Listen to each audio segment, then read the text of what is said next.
আগে যেখানে 1 বিঘা জমিতে ধরে নিন 1,000 বস্তা ধান উৎপন্ন হতো, সেখানে 10,000 বস্তা বা 50,000 বস্তা ধান উৎপন্ন হচ্ছে, গম উৎপন্ন হচ্ছে।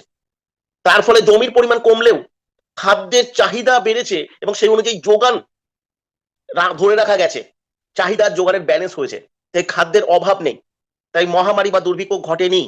কিন্তু যেটার অভাব তৈরি হয়েছে সেটা হচ্ছে পুষ্টিগুণ।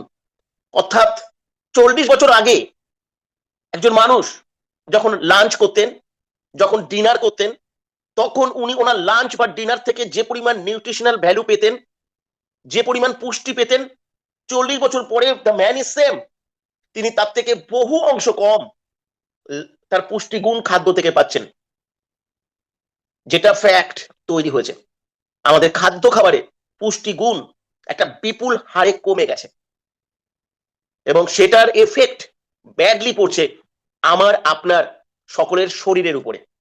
আর বর্তমান প্রজন্ম যারা সবে বড় হতে শুরু করেছে তাদের ক্ষেত্রে এটা খুবই সংকটজনক অবস্থা।